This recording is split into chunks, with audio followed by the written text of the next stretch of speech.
अतरे साहब, पीर को Lahore high court की समाअत होनी है, क्या होगा वो समाज का? नहीं होगी अब उसकी समाअत।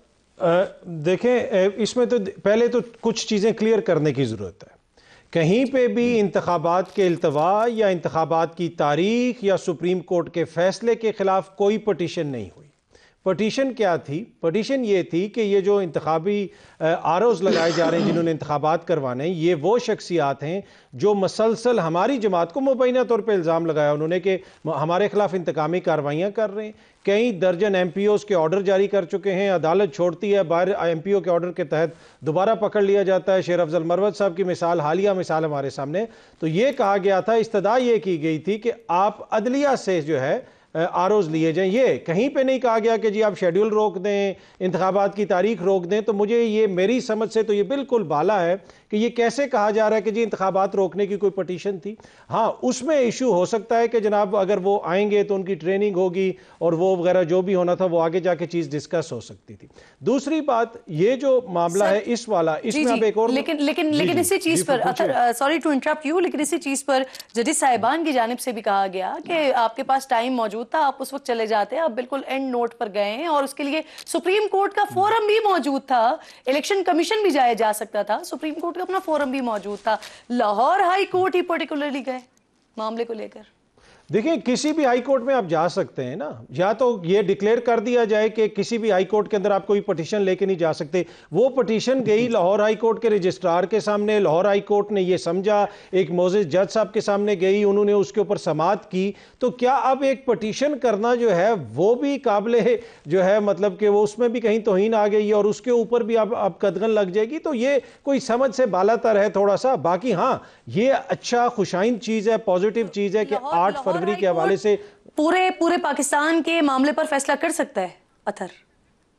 नहीं, उन्होंने तो इलेक्शन कमीशन को किया ना, इलेक्शन कमीशन को कहा कि ये जो आरोज आप लगा रहे हैं इस हवाले से बताएं। फैसला तो उसमें जो आया उसके अंदर अगर आप पैरा 5 और 6 पढ़ें, उसके अंदर ये लिखा हुआ है कि एक सियासी जमात को मसलसल कर्टेल करने की कोशिश की जा रही है, मसलसल उनके खिलाफ मुबैना तौर पर इंतकामी कार्रवाइयाँ हो रही हैं। वो सारी चीज़ें हैं ना। अब डेमोक्रेसी के खिलाफ जो साजिश है वो सिर्फ इंतखाबात को रोकना नहीं, साफ और शफाफ इंतखाबात को यकीनी बनाना भी डेमोक्रेसी का एक बड़ा इंपॉर्टेंट आंसर है। दूसरी एक और चीज़, अब ये भी शायद आगे जाके तो मैं अतर साहब से, अतर काज़मी साहब से माजी में जो लाहौर हाई कोर्ट के अंदर केस चल रहा था, लाहौर, एक मिनट में क्यूम साहब अपनी बात कर, किसकी आईनी जिम्मेदारी किसकी है ये बता। सिद्दीकी साहब लेट हिम कंप्लीट सर। मैं आऊंगी आपकी तरफ, फिर आप प्लीज अपनी बात उस वक्त कीजिएगा। दूसरा उसमें ये नुक्ता भी है कि लाहौर हाई कोर्ट में इंतखाबात की तारीख के हवाले से कोई केस नहीं था, लाहौर हाई कोर्ट में इंतजामिया के रवैये के हवाले से था। और आज सुप्रीम कोर्ट में कहा गया कि इंतजामी अफसरान तो सारे चेंज कर दिए गए हैं। क्यूम सिद्दीकी साहब जो हैं वो साहब समझते हैं इन मामलात को, बता दें कि क्या इस्लामाबाद का DC तब्दील हुआ, इस्लामाबाद का DC कब तैनात हुआ। मैं एक ऐसे मिसाल दे रहा हूँ, या लाहौर के कब हुए या दीगर जगहों पर कब हुए, उनके ऊपर किस किस्म के जो है उनके हवाले से तहफ़्फ़ुज़ात का इज़हार किया जाता है। तो ये वो सारी चीज़ें, और बाकी अब हो सकता है कि ये चीज़ भी क्लियर हो, इसलिए कि हमने माजी करीब में ही देखा था कि कुछ मोजिज जज साहिबान उठ गए थे इंतखाबात के हवाले से मुकदमे में, क्योंकि वो मुकदमे की कुछ चीज़ जो है वो लाहौर हाई कोर्ट के अंदर थी। उन्होंने कहा कि जब तक वहाँ पे वो मामला हल नहीं होता तो हम यहाँ पे तो उसको सुन नहीं सकते। ये भी एक चीज़ हमने देखी थी। और दूसरा, इलेक्शन कमीशन ने जितनी जल्दी मामलात को रोका, जब माजी में सुप्रीम कोर्ट ने हुक्म दिया कि आप इलेक्शंस करवाएं तो उस वक्त उन्होंने नहीं करवाए। अब ये तासुर दिया जा रहा है कि जी वहां पे आरोज के हवाले से एक पटिशन गई थी तो लिहाजा सारा मामला रुक गया। तो बहुत सारी चीजें इसमें देखने के हवाले से नहीं, वो उस वक्त भी तैयार थे, हुकूमत तैयार नहीं थी सर। सिद्दीकी साहब आप कमेंट कर लें अपना, आप कुछ बात कर रहे थे तो मैं आपको इंटरप्ट किया था, फिर मैं महमूद साहब से सवाल करूंगी। सर कंप्लीट कर लें। जी अतर काज़मी साहब बहुत शायद ये मासूमाना सवाल कर रहे हैं या उठा रहे हैं, या इनको शायद चीज़ों का पता नहीं है। इस्लामाबाद का DC तब्दील हो चुका हुआ है। अच्छा, उसके बाद दूसरी बात ये है कि जब से निगरान सेटअप आया है उसके बाद से जो तकरीरें ज़ाहिर है कि इलेक्शन कमीशन ऑफ पाकिस्तान के पास हैं जितनी भी ट्रांसफ़र पोस्टिंग्स हो रही हैं, अभी भी हाल ही में हुई हैं। दूसरी बात ये जो है, जो जुरिस्डिक्शन का मामला का है, बिल्कुल ये बात ठीक है कि अगर एक मामला जो है वो हाई कोर्ट के अंदर पेंडिंग हो तो उसके ऊपर अज खुद नोटिस नहीं लिया जा सकता है। अतर काज़मी साहब जो बात कर रहे हैं ना, जिसको गडमट करने की कोशिश करें, मेरा ख्याल है कि शायद ये लाइल्मी होगी, जानते बूझते वो नहीं कर रहे हैं। कि हाई कोर्ट के अंदर पेंडिंग मामला था, उसके ऊपर अस को नोटिस लिया था गुलाम मोहम्मद डोगर की ट्रांसफर के केस के अंदर, जनाब इजाजुल एहसन साहब और जस्टिस मुजाहिर नकवी साहब। तो वो एक बिल्कुल मुख्तलिफ मामला है।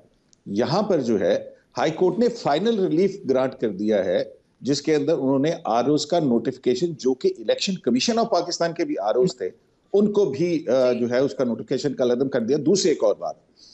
दूसरी बात यह है कि आज आपने देखा होगा कि इलेक्शन कमीशन ने बताया कि मुअज़्ज़िज़ chief justice Lahore high court से हमने कहा कि जुडिशल अफसरान जो है वो फराहम कर दिए जाएं, तो उन्होंने कहा कि उनके पास ड्यूटीज हैं, हम फराहम नहीं कर सकते। तीसरी बात, आपको याद होगा कि एक इलेक्शन हुआ था और उस इलेक्शन पर जनाब साबिक चेयरमैन पीटीआई जो हैं, उन्होंने कहा था कि ये आरओज का इलेक्शन है, और इफ्तिखार मोहम्मद चौधरी साबिक चीफ जस्टिस थे, उन्होंने कहा कि अदलिया का किरदार शर्मनाक है।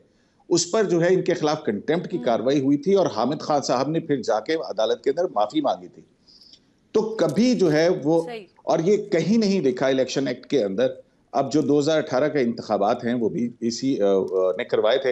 हाँ, अगर किसी पर्टिकुलर चीज के ऊपर कोई होता, अब 1500 आरओज जो है, जब इलेक्शन जो है वो चल चुका हुआ हो, अगर फिर यहाँ पे भी आपको हाजी सैफुल्लाह केस की भी बात कर देते हैं कि जहां पर उस वक्त जो है वो असेंबली को गैर आईनी तहलील किया गया था, लेकिन इलेक्शन शुरू हो चुका था, तो लिहाजा इलेक्शन के अंदर कौम जाने के लिए तैयार थी।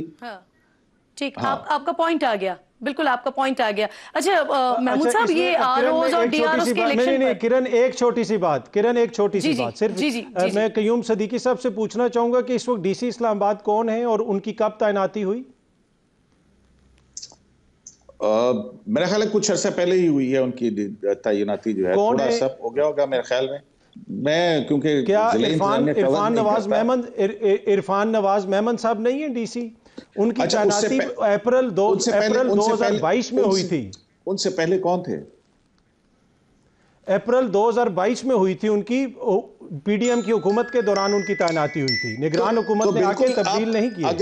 अगर दरखास्त गुजार का ग्रीवेंस ये है कि इस्लामाबाद के डीसी को तब्दील नहीं किया गया, तो उसके लिए डीसी नहीं, ओवरऑल इंतजामिया के हवाले से नहीं, ओवरऑल इंतजाम, इसलिए कि आपने कह दिया कि जी डीसी तब्दील हो गए, मैंने कहा कि वो ही ये शिकायत है। अतर काज़मी साहब, उसके हवाले से इस्लामाबाद की 2 सीट्स के ऊपर इस्लामाबाद हाई कोर्ट की जुरिस्डिक्शन थी, वो यहाँ आ जाते।